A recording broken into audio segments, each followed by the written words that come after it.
वास्तुशास्त्रानुसार घरापुढे कोणती झाडे लावावी व कोणती लावू नये. नंबर 1. पपई दारात नसावी, याने संतती व संपत्तीचे नुकसान होते. नंबर 2. अंगणामध्ये तुळशी नक्की असावी, परंतु ती थेट दरवाजासमोर नसावी, त्याने द्वारभेद निर्माण होतो. नंबर 3. घराशेजारी काटेरी झाडे लावू नयेत. गृहकलह, अशांती, शत्रुभय निर्माण होते, परंतु गुलाब आणि कोरफड चालते. नंबर 4. कोरफड घराच्या उत्तर दिशेस असावी. नंबर 5. गुलाब आणि कोरफड ही दोन रोपटे वाईट शक्तीपासून घराचे रक्षण करतात, अशी मान्यता आहे. नंबर 6. ज्या झाडातून चीक निघतो अशी झाडे घराभोवती लावू नयेत. नंबर 7. पिंपळाचे झाड शक्यतो घराजवळ नसावे, असेलच तर घराच्या पश्चिमेला असणे फलदायी असते.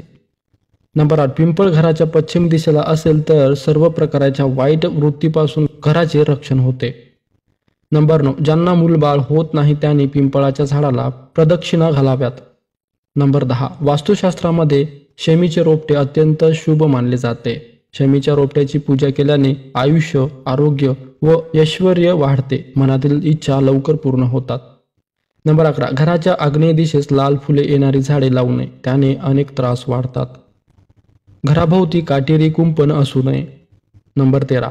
घराची बाग उत्तरेस किंवा पूर्वेस असावी. नंबर 14. पाण्याचे कारंजे ईशान्यपूर्व किंवा उत्तरेस असावे. नंबर 15. घराच्या भिंतीवर वेली जाऊ देऊ नयेत. नंबर 16. ज्या घरात केळी, बोर, बाभूळ, महालुंगी ही झाडे असतात त्या घराची प्रगती खुंटते. नंबर 17. घराभोवती कडुलिंब लावल्यास घरातील व्यक्तीचे आरोग्य चांगले राहते, वायू प्रदूषणापासून बचाव होतो. नंबर 18. घराभोवती रक्तचंदन आणि गुंचे झाड लावणे खूप शुभ समजले जाते, याने घरात सकारात्मक ऊर्जा म्हणजेच पॉझिटिव्ह एनर्जी प्रवेश करते. नंबर 19. नागकेशर, पांढरा चाफा आणि बेल ही झाडे घरापुढे आवश्यक लावावी. या झाडांजवळ बसून साधना केली तर मन प्रसन्न होते. नंबर 20. घराच्या आवारात नारळाचे झाड लावणे अत्यंत शुभ मानले गेले आहे. नारळाचे झाड लावण्यासाठी पश्चिम आणि दक्षिण या दिशा शुभ समजल्या जातात. नंबर 21. फणसाचे झाड सुद्धा घराजवळ लावू शकता, ते घराच्या दक्षिण दिशेला लावावे. नंबर 22. कोणत्याही झाडाची घनदाट सावली पूर्व किंवा उत्तर बाजूने आपल्या घरावर पडू नये, हा दोष मानला जातो. नंबर 23. घराभोवती लावण्यासाठी पुढील झाडे शुभ असतात: नारळ, बेल, हिरडा, देवदार, चंदन, अशोक, पन्नाग, नागलता इत्यादी. नंबर 24. प्लांटमध्ये रुईचे झाड लावू नये. प्लांटच्या एका दूर कोपऱ्यात जिथे कोणीही सहजासहजी जाऊ शकणार नाही तिथे लावू शकता.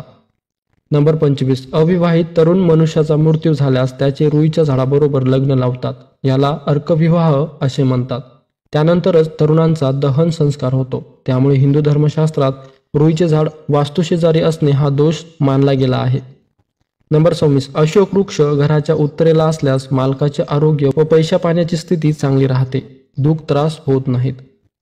नंबर 27. घरात बेलफळ आणून ठेवावे, 1 ते 2 आठवड्याने ते बदलावे, त्याची पूजा अर्चा करण्याची गरज नाही, घरात सुख समृद्धी नांदते. नंबर 28. आंबा, सागवान, नारळ अशी उंच वाढणारी झाडे शेताच्या पश्चिम दक्षिण भागात लावावीत, याने खूप फायदा होतो. नंबर 29. औटुंबर, वड, पिंपळ अशा वृक्षांची मुळे जमिनीला समांतर वाढून स्वतःच्या आकाराच्या 100 पट खोल जाऊन पुष्कळ जलसंग्रह करतात, म्हणून या वृक्षांच्या शेजारी विहीर खणावी, हमखास पाणी लागते. नंबर 30. घरात सतत उजेड असावा, त्यामुळे वाईट शक्ती घरात प्रवेश व वास करत नाहीत. संध्याकाळी किंवा रात्री बाहेर जाताना घरात पूर्ण अंधार करू नये. मित्रांनो, व्हिडिओ आवडला असेल तर लाईक, शेअर नक्की करा. धन्यवाद.